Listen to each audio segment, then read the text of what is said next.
My name is Emily Carter. I'm 26 years old, and until last Thanksgiving, I thought my family was built on love, respect, and at least a little bit of honesty. I was wrong. The truth didn't come wrapped in some grand revelation.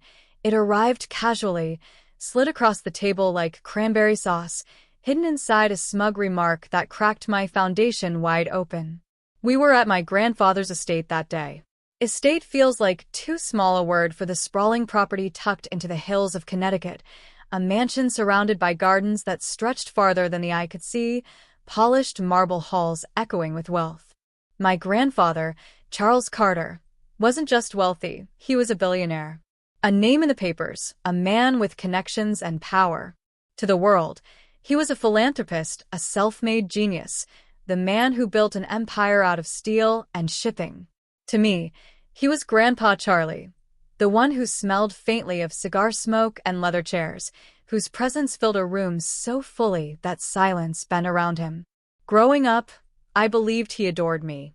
I was the quiet granddaughter, the one who buried herself in books while my cousins flaunted designer clothes and laughed too loud at family dinners. Grandpa would wink at me sometimes, his gaze steady, and say, "Brains last longer than beauty, Emily. Remember that." Those words mattered because I never thought I could compete with my cousins in any other way. They were glamorous, entitled, and untouchable. I was just me. College was supposed to be my escape. I worked my tail off in high school, staying up late, cramming for AP exams, building a resume that screamed, I was ready for more. My parents had always reassured me, "Don't worry about tuition, honey. Grandpa has a college fund for you," he promised. It was the safety net that let me dream bigger than the small world of our suburban life. Except when senior year came and the acceptance letters rolled in, reality hit like a fist. The college fund wasn't there. I remember the night clearly, sitting at the kitchen table, my acceptance letter to Brown University trembling in my hands. My father, his forehead lined with stress, cleared his throat and muttered, "Emily, sweetheart, we can't afford this. You'll have to consider state school." I blinked, confused. "But what about Grandpa's college fund?" You said. My mother shot him a sharp look and then gave me the kind of smile people use when they're about to break bad news gently. "Your grandfather decided differently," she said. "The fund, it's not for you." The words didn't make sense. Decided differently? Not for me? I felt like someone had yanked the ground out from under my feet. I ended up going to community college for 2 years, then transferring to a public university on scholarships and loans.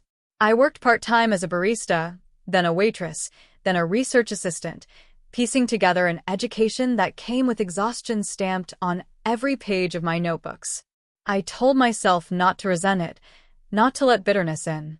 After all, life wasn't fair. I should be grateful I got an education at all. That's what I kept repeating. But then came Thanksgiving. The tables stretched long and glittering, crystal glasses catching candlelight, silverware polished until you could see a reflection in it. My cousins boasted about their jobs, their apartments in New York, their vacations in Europe. And I sat there, quiet as usual, sipping water and trying not to let their laughter feel like knives. Then Grandpa, in his deep, commanding voice, turned to me. "Emily," he said, smiling that thin smile of his. "Glad you're enjoying the college fund." The room erupted in chuckles.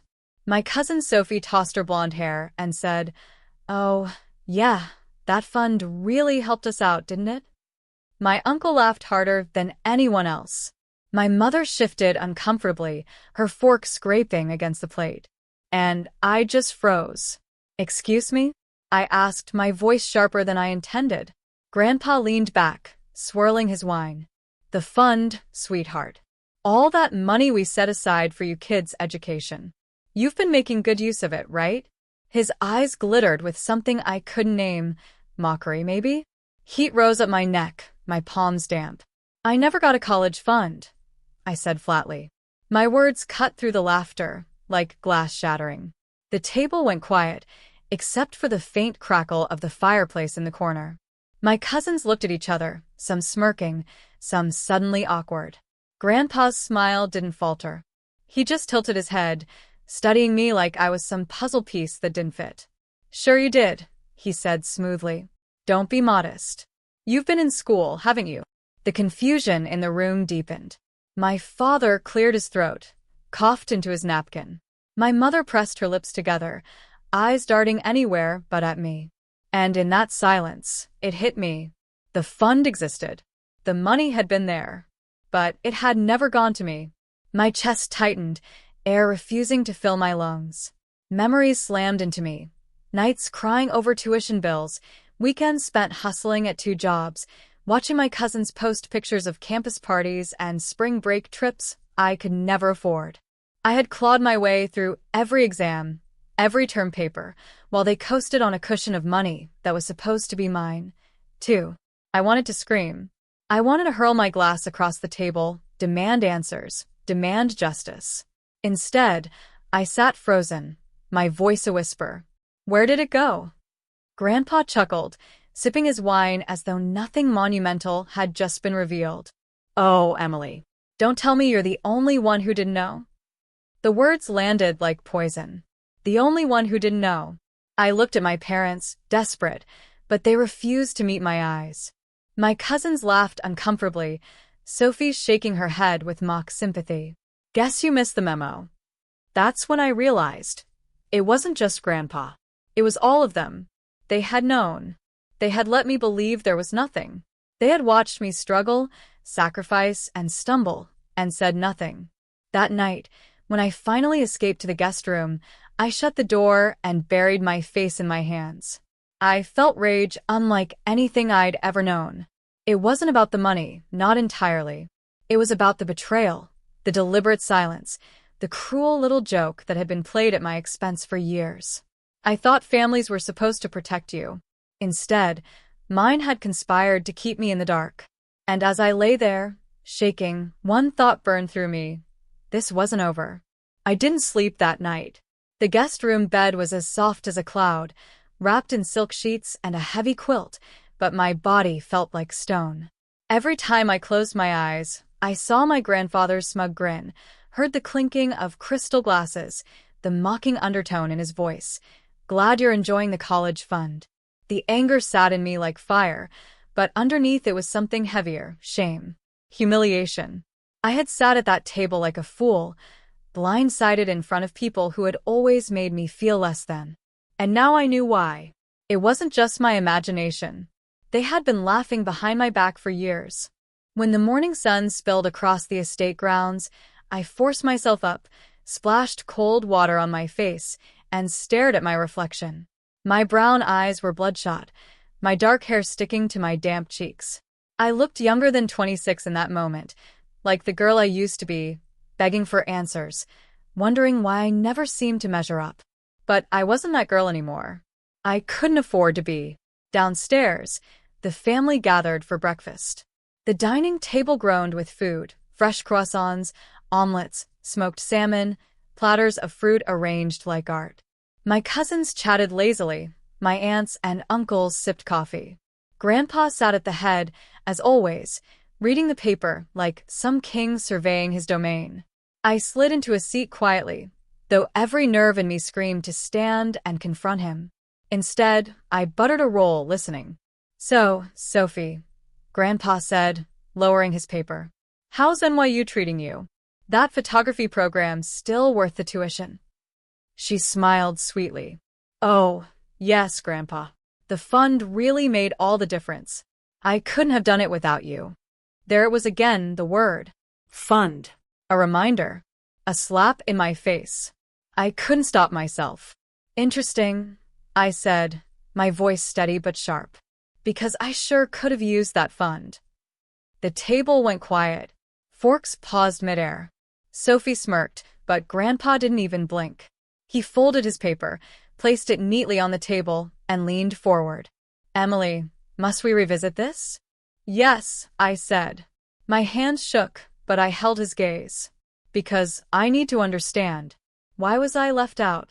My father cleared his throat, but Grandpa raised a hand to silence him. You weren't left out, he said smoothly. You simply chose a different path. I almost laughed. A different path?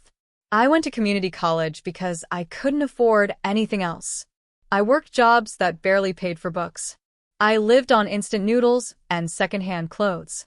That wasn't a path I chose. That was survival. My voice cracked on the last word. For a moment, I hated that they could hear the rawness, the vulnerability. But maybe they needed to hear it. Grandpa sighed, as though I were being dramatic. Emily, you always had options. Scholarships. Loans.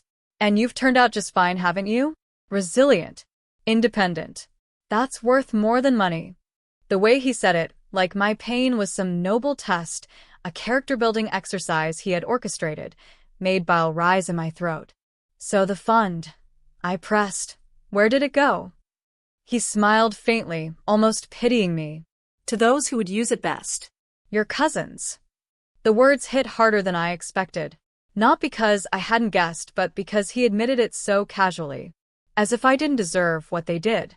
But why them? Why not me? Grandpa's expression hardened, his genial mask slipping. Because, Emily, you've always been different. Quiet. Reserved. You don't network. You don't seize opportunities. Money is wasted on people who don't know how to multiply it. I invested in those who would bring returns to themselves, to the family name. My chest tightened. I wanted to scream that I had seized every opportunity, that I had fought harder than any of them, that my quietness wasn't weakness, but survival. But looking around the table, at the smirks, the smug nods, I knew it wouldn't matter. They had already decided who I was. I pushed my chair back, the legs scraping against the marble floor. Thank you for clarifying, I said, my voice shaking. Now I know exactly where I stand. And I left the room. The rest of the weekend passed in a blur. I avoided meals, avoided conversations, kept my distance from the glittering halls and manicured lawns. I wandered the estate's library, touching books I didn't care to read. I walked the garden paths, cold air biting my cheeks. Every corner of that place reeked of power, of wealth that would never belong to me. By Sunday, when my parents and I finally packed up to leave, I felt hollow. In the car, I stared out the window as the mansion disappeared behind us. My mother finally spoke. Emily, please don't take it personally. I whipped my head around. Don't take it personally? He admitted he deliberately excluded me. That he thinks I wasn't worth investing in. How am I supposed to take that? She flinched, but didn't answer. My father gripped the steering wheel tighter, his knuckles white. You knew, I whispered. Both of you. You knew all this time. Neither of them spoke. The silence was louder than words. I turned back to the window, tears stinging my eyes. The weeks after Thanksgiving felt strange. I went back to my tiny apartment, to my job at the publishing house where I worked as an editorial assistant. Stacks of manuscripts filled my desk, emails flooded my inbox, and I kept moving through the motions. But inside, something had shifted. I couldn't stop thinking about Grandpa's words. Money is wasted on people who don't know how to multiply it. The disdain in his voice, the smug superiority, replayed in my mind like a broken record. Was that really how he saw me? As wasted potential? As dead weight? The more I thought about it, the angrier I became. Not just at him, but at all of them, my cousins, my parents, every relative who had watched me struggle and said nothing. They had robbed me not just of money, but of dignity. They had let me live in ignorance, while they reveled in the benefits of wealth I was denied. But then another thought crept in, quieter, more dangerous. What if he was wrong? What if I wasn't a waste? What if, despite everything, I could prove him wrong? That thought kept me awake at night. One Friday evening, after a grueling day at work, I sat on my couch with a cheap glass of wine and my laptop. Out of habit, I Googled my grandfather's name. Dozens of articles popped up, business magazines, philanthropic galas, industry interviews. Charles Carter, titan of industry. But buried deeper, I found something else. A lawsuit, settled quietly, years ago. A former business partner alleging fraud, embezzlement, unethical practices. The details were vague, the settlement sealed, but the words jumped out like a beacon. Misappropriation of funds. I leaned back, heart pounding. Was Grandpa really the man the world thought he was? Or was there rot under the marble floors of his empire? I clicked deeper, scrolling through archives, whispers, old news clippings. Patterns began to emerge. Partnerships dissolved mysteriously. Employees retired suddenly after decades of loyalty. Land deals that seemed questionable. The fire in my chest burned hotter. Maybe I couldn't change the past. Maybe I couldn't get back the years of struggle. But I could do something now. I could uncover the truth. Because if there was one thing Grandpa underestimated about me, it was this. I might be quiet, but I pay attention. I dig deep. And once I sink my teeth into something, I don't let go. The betrayal had already broken me. But now, I felt something else stirring, something sharper, steadier. Maybe this wasn't just about healing. Maybe this was about justice. The deeper I dug, the more uneasy I became. It started as curiosity, a need to understand who my grandfather really was beneath the layers of polished reputation. But within days, it became obsession. Every evening after work, I sat at my desk with my laptop, scrolling through archives, corporate filings, old press releases. I scribbled notes in a cheap spiral notebook until the pages filled with timelines, arrows, and connections.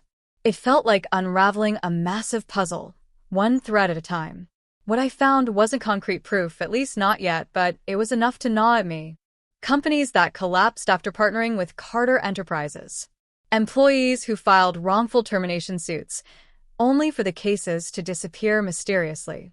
Nonprofits that received donations but never reported where the money went. One night, blurry-eyed at 2 a.m, I stumbled across a blog post by a former financial analyst. It was old, the formatting dated, but the headline stopped me cold. Charles Carter's empire built on sand. The post described accounting irregularities, suspicious tax shelters, and hidden shell companies offshore. The writer claimed to have worked inside Carter Enterprises, seen the numbers firsthand, and tried to blow the whistle before being silenced. The post ended abruptly, the last sentence almost chilling. Some truths don't stay buried forever. I sat back in my chair, heart pounding. If this was true, Grandpa wasn't just a manipulative patriarch, he was a criminal. The next weekend, I met my best friend, Lila, at a coffee shop. She was the one person I trusted with everything. We'd met in college, both hustling to survive on scholarships and part-time jobs, and she had a knack for cutting through my spiraling thoughts with blunt honesty.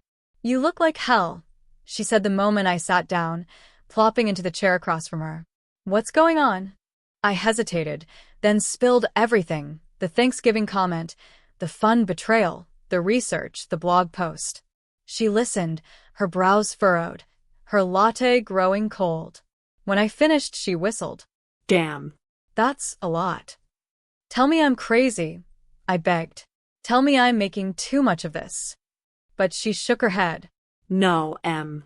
"If even half of what you found is true, this is serious. The question is, what do you want to do with it?" I stared at my coffee, my reflection rippling on its surface. I don't know. Part of me wants to walk away, forget it.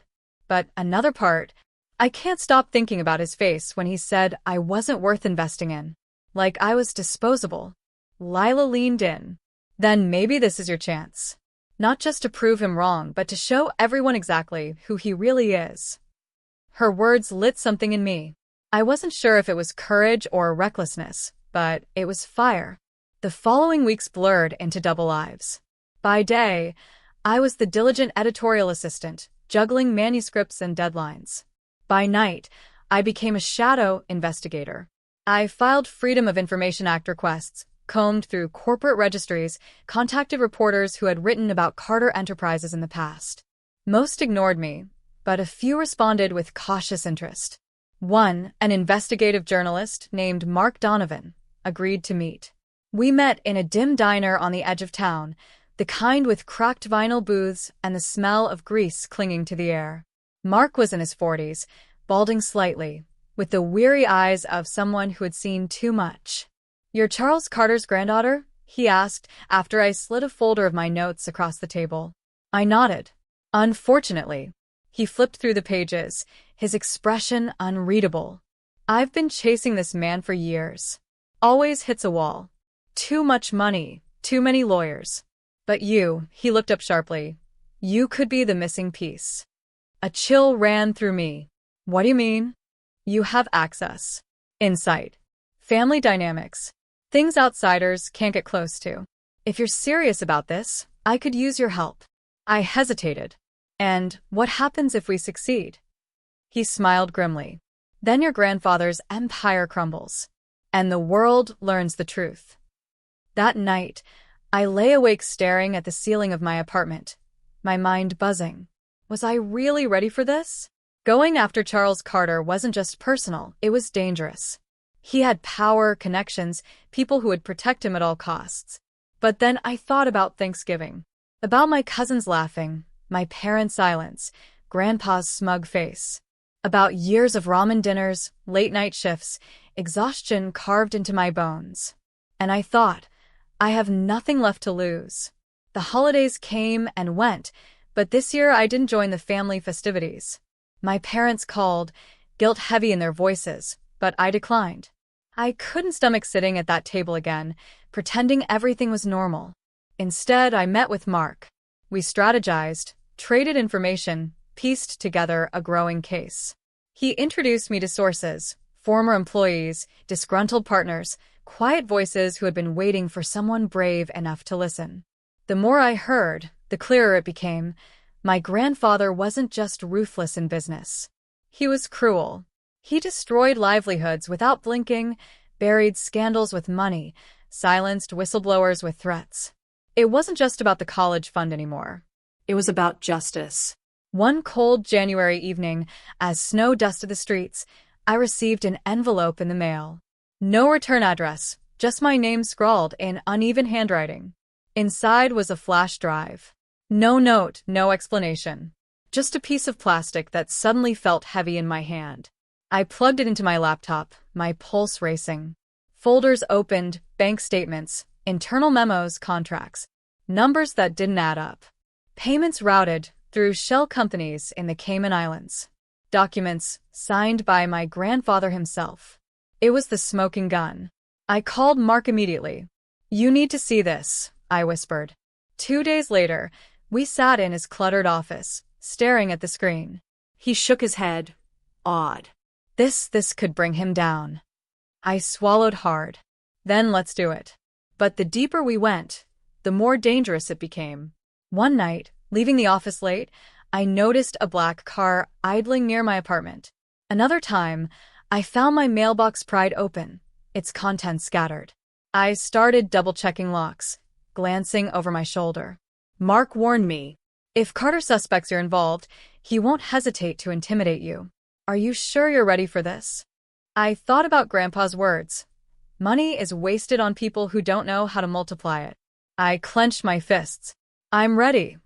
By February, the story was almost ready to break. Mark drafted a piece that tied everything together, documents, testimonies, financial trails. We planned to release it through a major outlet, one that couldn't be silenced with hush money. But then came the hardest part, deciding whether to put my name on it.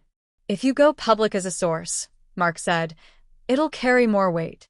The granddaughter exposing the family patriarch, it's powerful. But it also puts you in the crosshairs. I stared at the draft, my chest tight. Was I brave enough to do this? To stand against my own blood, knowing the backlash would be brutal? That night, I wrote in my journal, something I hadn't done in years. I poured out every memory of struggle, every humiliation, every moment I felt invisible. And then I wrote one sentence, underlined it 3 times. He took my future. I won't let him take my voice. The next morning I called Mark. Put my name on it. The countdown began. In days, the article would go live. The world would know who Charles Carter really was. And for the first time in years, I felt something close to hope. The morning the article went live, I sat on the edge of my bed, laptop balanced on my knees, hands trembling. My heart thundered as I clicked refresh over and over until finally, there it was, splashed across the front page of one of the nation's biggest outlets. Empire of Lies. Inside Charles Carter's billion-dollar deception. And beneath the headline, my name. My throat tightened. I had asked for this, chosen it deliberately, but seeing it there in black and white was different. Terrifying. Irrevocable. The article laid everything bare: offshore accounts, fraudulent partnerships, embezzlement cloaked as philanthropy, testimonies from former employees, copies of internal documents, including the ones I'd received on that anonymous flash drive. And, woven through it all, my voice, my story. The granddaughter who'd been shut out, who had nothing left to lose. Within minutes, my phone exploded. Messages poured in, texts, emails, missed calls. Friends asking if I was safe, co-workers sending stunned support, distant acquaintances suddenly remembering my number. But the ones that mattered most came from my family. The first was my mother. "Emily, what have you done? Call me now." Then my father. "This is dangerous. You don't understand what you've started." And then my cousin Sophie, her venom practically dripping through the screen. "You've ruined us. Do you think this makes you better than the rest of us?" I didn't reply. My hands shook too badly. By noon, the story had gone viral. Cable news ran segments dissecting every detail. Talk shows speculated about how a titan like Charles Carter could have hidden so much for so long. Hashtags trended. Protesters even gathered outside Carter Enterprises headquarters, waving signs that read "Fraud and Justice for Workers." I sat frozen in my apartment, curtains drawn, afraid to even step outside. At 3 o'clock, my door buzzer rang. My heart leapt into my throat. "It's me," a familiar voice called through the intercom. Relief and dread tangled together. It was my father. When I opened the door, he didn't waste time. He stormed in, his coat dusted with snow, his face flushed. "Emily, what the hell were you thinking?" I crossed my arms. "I was thinking about the truth." "The truth?" He laughed bitterly. "Do you have any idea what you've done to this family? Your grandfather is livid. He says." "I don't care what he says." I cut him off. My voice shook, but I held firm. He lied. He stole. He destroyed lives. And all of you let him. I won't be complicit anymore. He stared at me, eyes hard. "You don't understand power, Emily. This isn't some college protest. This is billions of dollars, decades of influence. He will crush you." I swallowed hard. "Maybe. But at least I'll go down knowing I stood for something. Can you say the same?" For a moment, pain flickered in his expression, quickly masked by anger. "You're my daughter," he said quietly. "But right now, you're making yourself my enemy." And with that, he left. The slam of the door echoed through my tiny apartment, louder than any words. The days that followed were chaos. Reporters camped outside my building. Neighbors whispered in the hallways. My inbox overflowed with messages from strangers, some thanking me for my courage, others calling me a traitor, a liar, even worse. And my grandfather? He went silent. No statement. No press conference. Nothing. That silence was worse than any threat. It felt deliberate, calculated, like the pause before a storm. Mark kept me grounded. "Don't panic," he told me over the phone. "Silence means he's scrambling. His lawyers are scrambling. This is good." We caught him off guard. But at night, lying awake in the dark, I wasn't so sure. 3 days later, the storm broke. I was at work, trying to focus on manuscripts, when my phone buzzed with a news alert. I clicked it, and my blood ran cold. Carter Enterprises denies allegations, blames disgruntled family member. There it was. A full statement from my grandfather, calling the article a baseless attack orchestrated by a bitter granddaughter seeking attention and revenge. He painted me as unstable, resentful, a black sheep jealous of her cousin's success. And it wasn't just words. The company released carefully curated evidence, cherry-picked family photos showing me apart from the group, financial records suggesting I'd received ample support, even fabricated anecdotes about my rebellious nature. They weren't just defending themselves. They were destroying me. My coworkers stared at me across the office, whispers humming like electricity. My boss called me into his office, concern etched into his face. "Emily, you need to take a leave of absence. Just until this settles down." Settles down. As if this would ever settle. I packed my things, numb, and left the building. Outside, cameras flashed. Reporters shouted questions. Emily, are you jealous of your cousins? Emily, are you trying to blackmail your family? I shoved through the crowd, blinking back tears, and fled. That night, my phone rang again. This time, I answered. Emily. His voice. Deep, commanding, familiar. My grandfather. For a moment, I couldn't breathe. Grandpa, I whispered. You've embarrassed this family, he said coldly. But more importantly, you've embarrassed me. Do you have any idea what you've unleashed? I gripped the phone so tightly my knuckles ached. The truth. The truth? He scoffed. There is no truth. There is only power. And right now, I still have it. You don't. His words slithered into my ear, heavy with menace. You think the world will side with you? They won't. They'll forget this story in a week. But you? You'll never escape it. Every job you apply for, every room you walk into, you'll be the girl who tried to take down her own blood. And you'll pay for it. My stomach twisted, but I forced myself to respond. Maybe. But at least I won't die knowing I built my life on lies. There was a pause. Then a low chuckle. You're your grandmother's granddaughter, after all. She had a stubborn streak too. And look where it got her. The line went dead. I sat there in the dark, shaking. What did he mean about Grandma? The next day, I went digging again. If there was one thing I'd learned, it was that Charles Carter's words always carried layers. I pulled out old family albums, pored over obituaries, traced records. My grandmother, Eleanor, had died when I was 7. The official story was cancer, swift and aggressive. But as I searched, inconsistencies surfaced. Hospital records that didn't match, whispered rumors about an overdose of medication, sudden changes to her will. A horrifying thought took root. What if Grandma hadn't simply died? What if Grandpa had silenced her too? The possibility chilled me to my core. But it also hardened my resolve. This wasn't just about money anymore. It wasn't even just about justice. It was about uncovering every rotten truth, no matter how deep it went. Mark and I regrouped. They're trying to discredit you, he said, scrolling through social media feeds filled with both support and vitriol. We expected this. But if we can prove more, if we can connect the dots to bigger crimes, they won't be able to bury it. I nodded, though fear coiled tight in my stomach. I'm in, I said. My voice didn't waver. Let's finish what we started. That night, lying awake once again, I whispered into the darkness. You underestimated me, Grandpa. You thought I'd stay quiet. You thought I'd accept being invisible. But you were wrong. I'm not just surviving anymore. I'm fighting. And for the first time, I felt not just anger, not just pain, but a glimmer of strength. The storm wasn't over. It had only begun. The following weeks were some of the loneliest of my life. At first, I thought the silence from my parents meant they were processing, maybe even secretly proud of me for standing up to Grandpa. But I was wrong. The silence wasn't neutral, it was punishment. My calls went unanswered.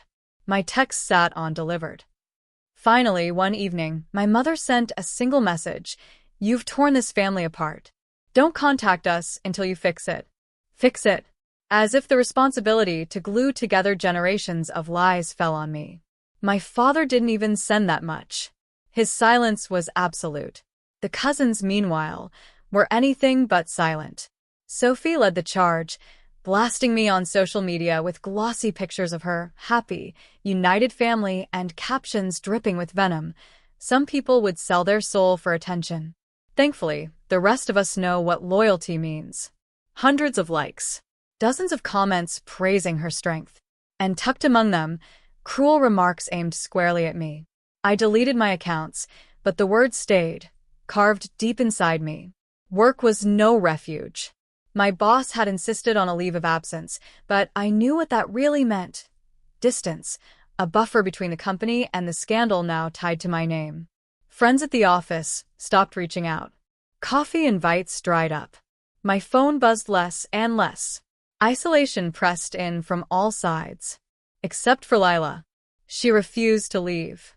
She showed up at my apartment with takeout and wine, sat cross-legged on my couch, and forced me to eat when my stomach twisted shut. "You're not crazy," she reminded me, again and again. "He's the one who's rotten, not you." But even her comfort couldn't silence the nagging fear that maybe I'd lost too much. Maybe Grandpa was right, that the world would forget his crimes long before it forgot that I had exposed them. And yet, that single cryptic comment about my grandmother haunted me more than any public backlash. She had a stubborn streak too. And look where it got her. I couldn't let it go. Every time I closed my eyes, I saw her face, the faint smile in the photos, the way she used to braid my hair when I was little. I remembered how her perfume lingered in the hallways of the estate, the soft lavender scent that faded too quickly after she was gone. If Grandpa had played a role in her death, then everything I thought I knew about my family was even darker than I imagined. I started with public records. My grandmother, Eleanor Carter, had died peacefully in her sleep at age 62. The cause? Complications from chemotherapy. Straightforward, at least on the surface. But the hospital where she'd been treated no longer existed. It had been bought out by a Carter-owned foundation 5 years later. That couldn't be coincidence. Next, I tracked down a retired nurse who had worked in the oncology ward during the same year.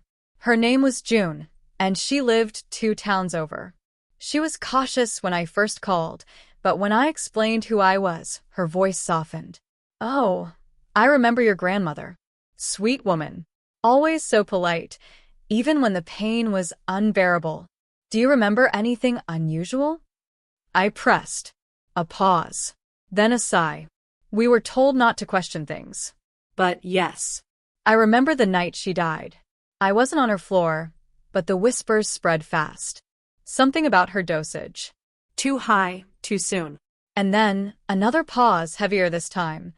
Men in suits came the next morning. Records were adjusted. We were told it was an accident. To move on. My stomach dropped. Men in suits. She hesitated.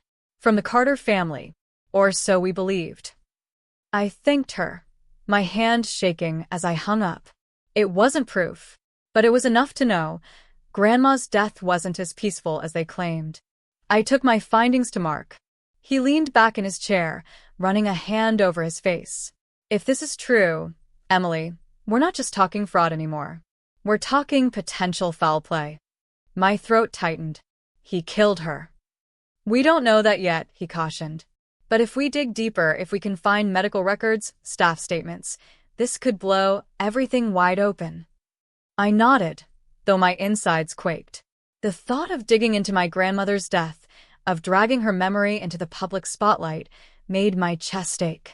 But I couldn't ignore it. Not now. The backlash from my family intensified.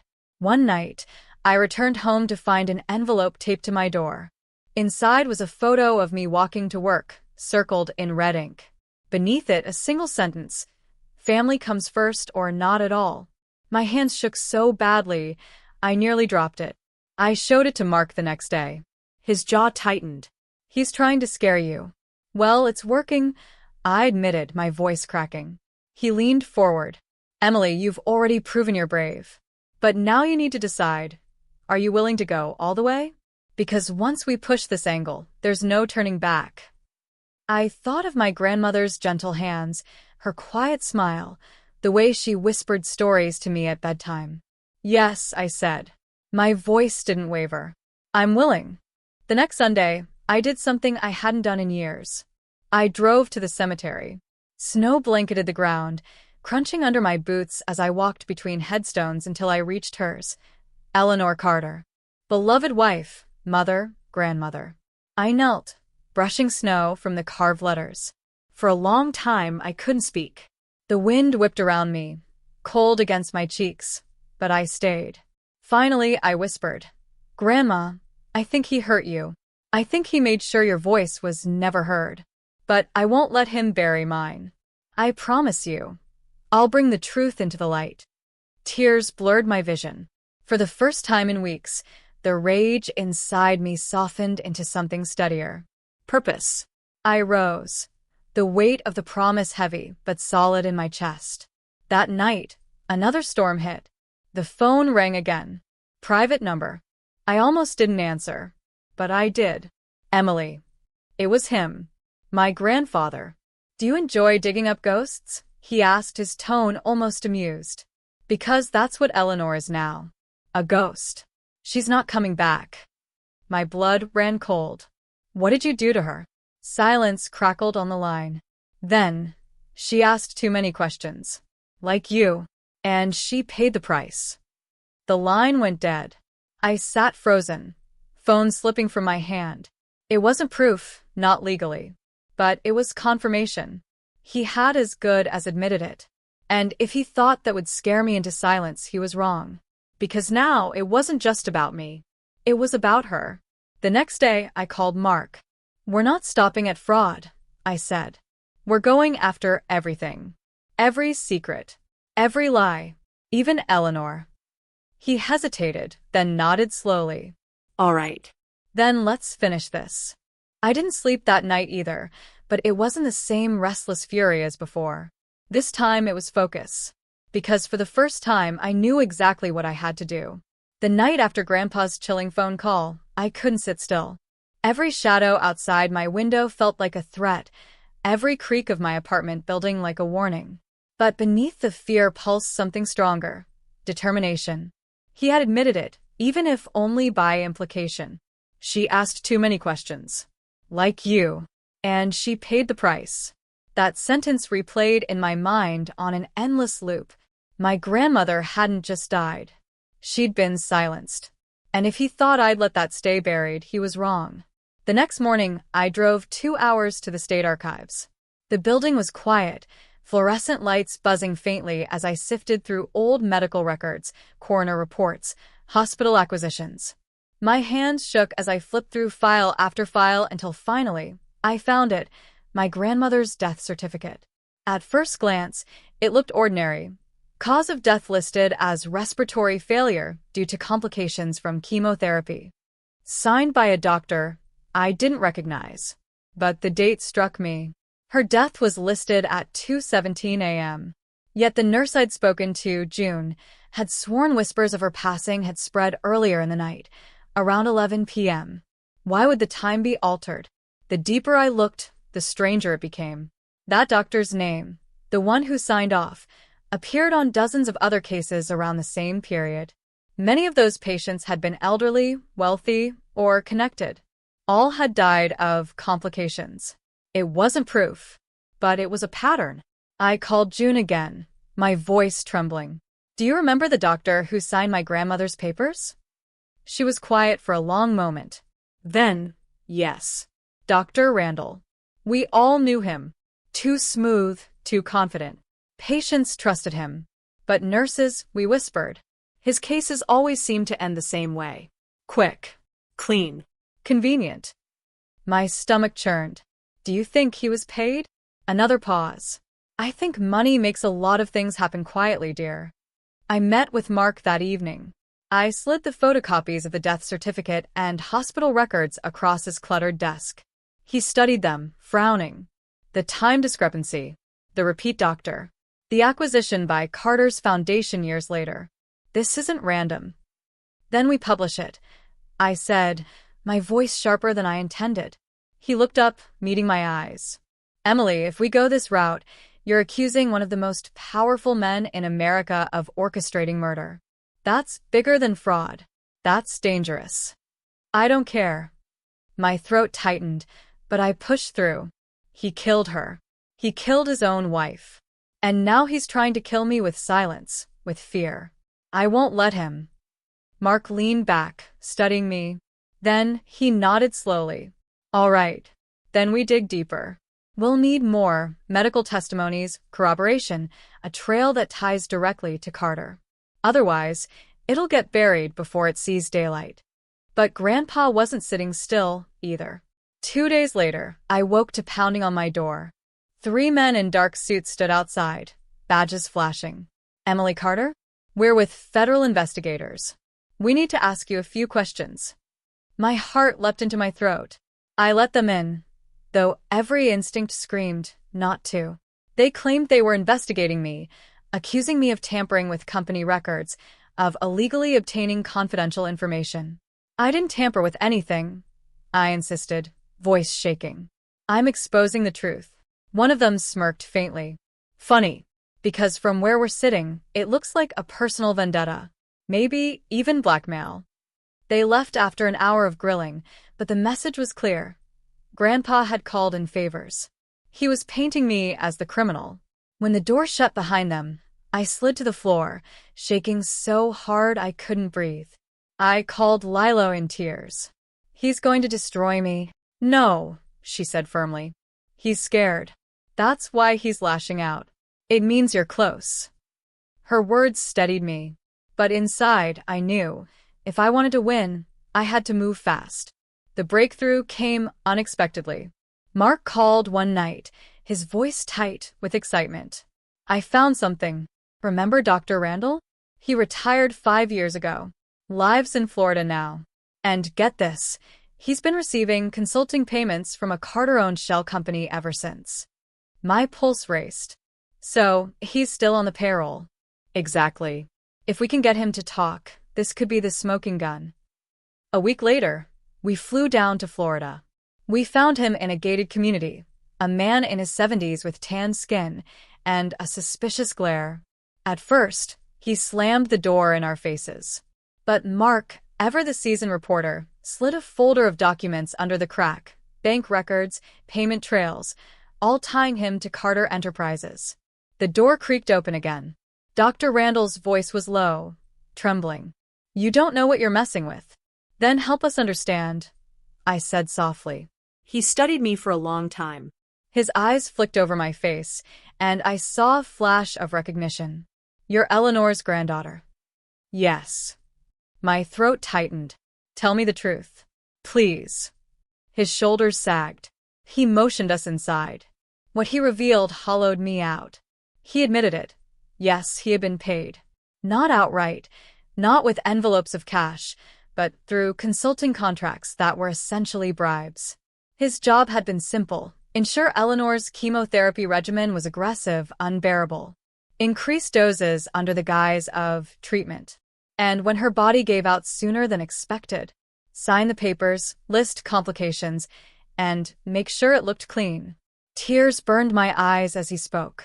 My grandmother hadn't just died. She'd been killed slowly, systematically, her suffering engineered for convenience. Why? I whispered, voice breaking. Randall's gaze dropped.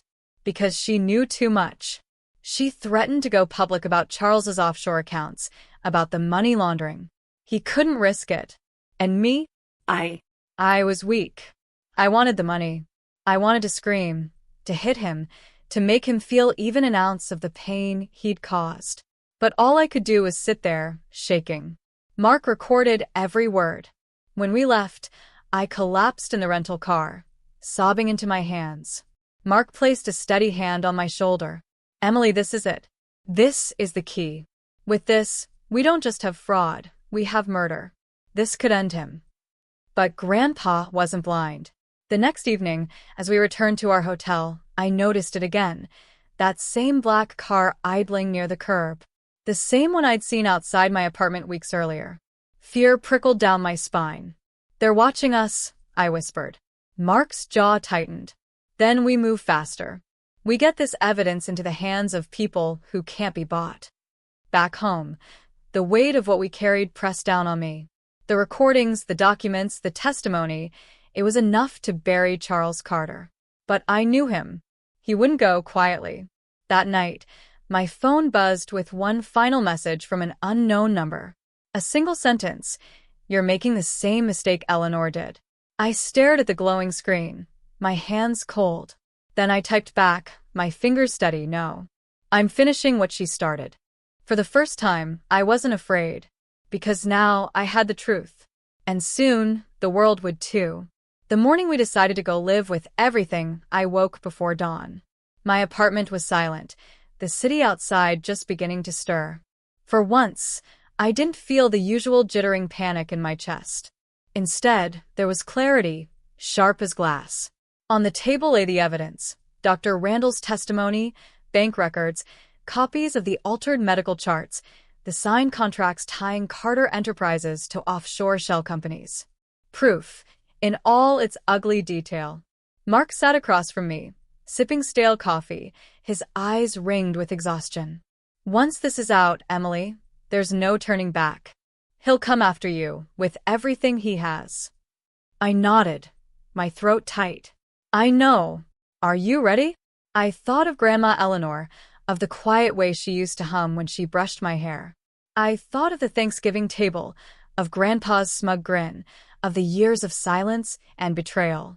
I thought of the girl I had been, hungry, tired, ashamed, and of the woman I had become. Yes, I said firmly. I'm ready. By noon, the story hit the internet like a bomb. Charles Carter, fraud, murder, and the billion-dollar cover-up. The headline screamed across every major platform. The article was longer, harder, sharper than the first. It wove together every thread: financial fraud, shell companies, embezzlement, and now murder. It included Dr. Randall's confession, his voice shaky but clear, admitting his role in Eleanor Carter's death. And woven through it all was my voice again, this time not just as a granddaughter, but as the torchbearer for the truth my grandmother had died trying to protect. The reaction was instant. News stations broke into regular programming. Hashtags surged worldwide. Protesters didn't just gather outside Carter Enterprises this time. They stormed it, chanting, holding up signs with Eleanor's name. Politicians who had once praised Grandpa scrambled to distance themselves. And the man who had once seemed untouchable suddenly looked very, very vulnerable. But he didn't stay silent this time. That evening, my phone buzzed with an alert. Charles Carter would hold a press conference. I sat on my couch, Lila beside me, the TV glowing as he appeared on screen. He looked older somehow, his silver hair combed but thinning, his shoulders rigid. But his eyes still carried that sharpness, that command. "Ladies and gentlemen," he began, voice steady, "these accusations are false. They are the desperate lies of a bitter granddaughter seeking attention. My wife's death was a tragedy, nothing more. To suggest otherwise is cruel and dishonorable." He paused, his gaze piercing the cameras. "I built my empire with integrity. I will fight these baseless claims in court. And I will not allow my family's legacy to be destroyed by one ungrateful child." The audience clapped politely, but it was weak, hesitant. I could see it even through the screen. Doubt had seeped in. For the first time, his power wasn't absolute. Lila squeezed my hand. "He's crumbling." I nodded, though my stomach twisted. He wouldn't go down without a fight. The fight came faster than I expected. The next day, subpoenas landed. Federal investigators, real ones this time, raided Carter Enterprises headquarters. Boxes of documents, hard drives, files were hauled away. Cameras caught the chaos. Reporters shouted questions. Employees stared in shock. Mark called me, his voice electric. "This is it. He's done." But at home, my phone buzzed with messages from my parents again. "My mother, how could you do this to him? To us?" He's your grandfather. "My father, you've destroyed everything. You've turned us into a laughingstock. You'll regret this." I sat on the floor, the phone heavy in my hand, tears blurring my vision. Because even as the world hailed me as brave, as headlines called me a whistleblower, a truth-teller, I knew what I'd lost. My family wasn't proud of me. They hated me for it. I'd won justice. But I'd lost them forever. Weeks passed. The investigation widened. Dr. Randall agreed to cooperate fully in exchange for protection. Other employees came forward, emboldened by the collapse of Carter's grip. The walls of the empire cracked, then split wide open.